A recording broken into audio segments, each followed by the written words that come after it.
my name is Natalie Palmer, and I'm the Education Abroad Advisor for the region of Europe here at UNCW in the Office of International Programs. I'm going to be providing you with some information throughout the first section of your online orientation, and we'll go over some general travel preparation. And the first thing we'll go over is packing. And what our office likes to communicate with students, whether you're going abroad for a week, a summer, a semester, or a year, is to pack light. Just bring your basic needs, because wherever you're going, whether it's a big city or a small town, there will be people living there. So you will have access to your basic needs: shampoo, body wash, clothing. It might not be the exact brand that you're used to while you're at home, but you will have access to everything that you need to live and get by on a day-to-day basis. Other things to consider when it comes to packing are what kind of trips do you plan on doing while you're abroad? If you're someone who likes the outdoors and you're going to do a lot of hiking or backpacking, you'll of course want to bring a backpack. If you plan on doing longer weekend trips in a city, maybe you want a small carry-on. And another thing to consider is you have to bring all of that luggage with you. So when you land for the first time, in the location you're going to, if you have two really large suitcases, you do have to get those large suitcases to your house or your apartment or your dorm. And maybe when you're doing that, you have to get on a train or a subway and a bus. And it's going to be a little bit difficult to carry two very large suitcases with you. So it kind of comes full circle with the packing light. So you'll just want to be strategic with that. Some apartment complexes and dorms in other countries might not have an elevator, so be prepared to carry whatever you have, maybe up multiple flights of stairs. Some streets may be cobblestone, so it gets a little tricky when you're carrying a lot of stuff on cobblestone roads. Another important aspect of packing is understanding the weight and size requirements of the various airlines. So before you go abroad, you'll want to check online and confirm the weight and size requirements for luggage for whatever airline you're traveling through. And it's especially important if you have a connecting flight and you may be landing in a larger airport than getting on a smaller plane and going to the country that you're studying in. And the various airlines do have specific requirements, so it's important to make sure that your carry-on that fits on your first flight will also fit on your connecting flight. To summarize, review the size and weight requirements for both your carry-on and checked luggage for all airlines you plan to travel with. As I mentioned, the amount of liquid you can bring in both checked and carry-on bags vary, and you will want to make sure to be prepared so your luggage makes it on all flights. There will be a number of things that will be important to keep with you while you're traveling in your carry-on, whether it's your luggage or your backpack or a purse, and not in your checked luggage. And the first thing, of course, is your passport. You'll want to have that handy and with you while you're traveling at any time, whether that's your first trip abroad or weekend trips. Make sure to keep your passport handy. And then another important document would be your offer letter or letter of acceptance if you need that for a visa or a residence permit. Sometimes when you land at an airport, depending on the country you go to, they may need to see that letter. And there's more information on what you need for visas or residency permits in the Education Abroad portal under the visa requirements. The next bit of things that you'll want to keep handy are any prescribed medications. You'll want to keep those in their original containers with the prescriptions, and you'll want to touch base with your doctor before you go abroad to see if you're able to get all of your prescribed medication that you'll need for however long you're gone, so you can have those with you. And you'll also have insurance while you're abroad. So if you do need to get medication, we'll review that a little bit more when we cover information on your GeoBlue insurance. So we can work with you if you do need to get medication while you're in a different country. Two other things you might want to keep with you is a photo of your passport. So if you lose your passport at any time, it is handy to have maybe a printed copy, a photocopy of your passport, or even keeping that in your phone, as well as photos of your credit and debit cards in case you need to call those at any point to cancel them. On the back of your card, sometimes it'll say, call this number if it's lost or stolen. And if you've lost your credit card, you can't access that number. So having photos of your credit and debit cards, maybe even your license or ID, and your passport, those could come in handy in case you need them, worst case scenario. Also, when it comes to a carry-on, sometimes your luggage doesn't go where it's supposed to, and if you need a few things for a day or two until you're able to find your lost luggage or obtain it, it might be handy to have an extra set of clothes and a toothbrush in case you need those. And then lastly, for when it comes to packing, looking into what if you need an adapter and a converter for wherever you're going. The plugs in various countries may be different than the outlets and plugs that we use here in the States. So if you go online and you type in adapters and converters for whatever country you're going to, it'll show you what you might need. And the adapter part is the plug that goes into the wall, and the converter changes the electrical current. So you'll just want to check the inputs and outputs of wherever you're going as well. If you have not already done so, you will want to apply for a passport and review the visa requirements for the country you are going to. Some countries require a study visa or a residency permit. The regulations vary country to country, and information can be found in your UNCW Education Abroad portal, as well as the government websites of each country. So getting abroad, make sure that you get to the airport at least 2 hours early so you have plenty of time to get where you're supposed to go, get to your gate, get through security, and be where you're supposed to be with plenty of time so you're not stressing as you're and not having to run around the airport, which can be a stressful experience in itself, especially if you're a first-time traveler. If you are a first-time traveler, a really great resource to look at is TSA.gov. They'll provide you with all kinds of information on traveling, including information on what you can bring and what you can't bring on your luggage. So for example, liquids. On your carry-on, you can only bring, most airlines, it's 3 ounces or less in a carry-on, and then checked luggage, the liquids requirements are a little bit different. So that's just an example of things you might be able to find out on TSA.gov. So what do you do when you land in the country that you're studying in? Very, very important to know what you do after you get off the plane. So who's picking you up? Is someone picking you up? Are you supposed to get to the destination or the school or the location all by yourself? So before you leave, you'll want to reach out to whoever you've been in contact with at the institution you're going to about what to do upon arrival. Some really important information you might want to gather: the name of whoever's picking you up, where you're supposed to meet them, what do you do if your flight is delayed or canceled, how do you get in contact with that person. You'll want to obtain their email, their phone number, and ask them, what do I do if my flight is canceled, what do I do if my flight is delayed, and where am I supposed to go. That also might be important information to have printed out or written down in your phone in case you land and your flight your travels didn't go exactly as planned.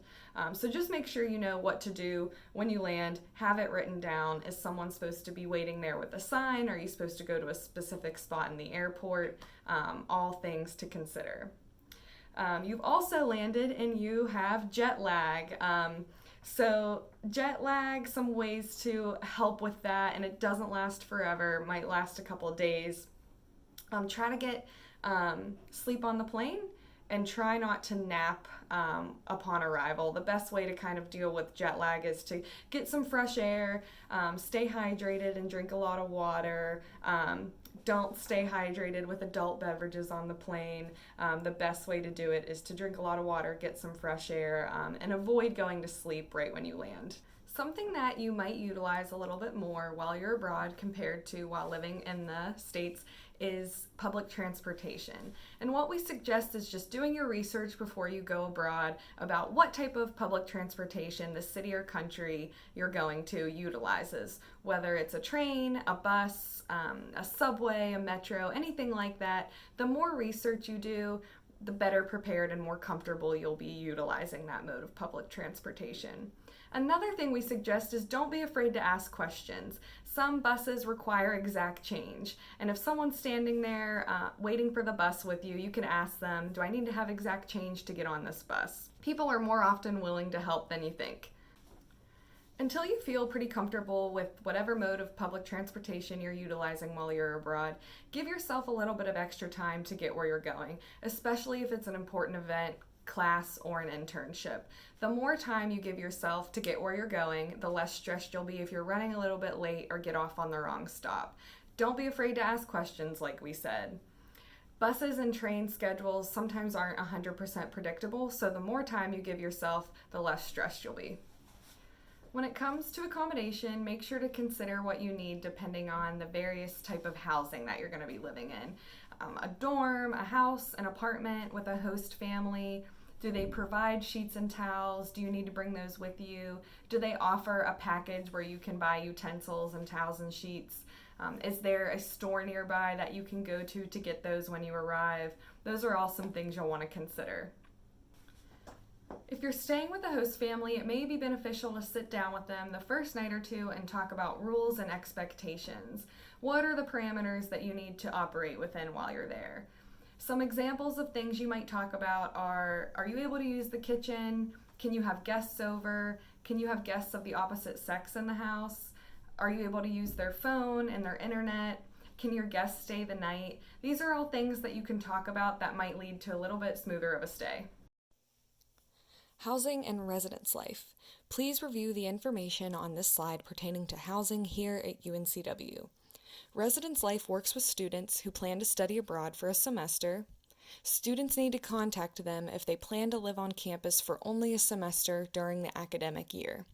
You can find their contact information here, and we encourage you to reach out to them should you have any questions regarding housing on campus at UNCW. You get a little bit more out of your experience when you're able to be present and not FaceTiming your boyfriend or your friend or your family every time that you're doing something new. When you're able to take in the new culture, the language, the people around you, you learn a lot more about other people and yourself. It may be that you decide to share a blog or create a blog while you're abroad or put photos on your social media. Just keep in mind that whatever you're posting online, you're representing more than yourself. You're representing UNCW and whatever institution or organization you're studying abroad with. Cell phone use while abroad. There are a number of ways to stay in touch with loved ones while you are gone. You can ask your cell phone provider about international plans and also inform them of your departure. You may utilize apps such as WhatsApp that allow you to call and text with Wi-Fi. Some students may even purchase a plan and SIM card while abroad. It will all depend on what you find most efficient and effective for you personally. Communication, parents, and responsibilities.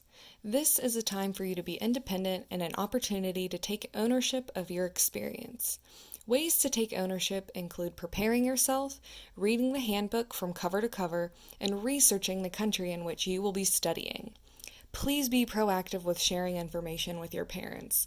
Share with them the information we are sharing with you. We are happy to talk to parents, but we hope you will take ownership of this process and communicate with them. We know you may be reliant on your parents while you are here, but things like being in a different time zone may force you to be a little bit more independent. Your time abroad is a great time to learn to be a problem solver.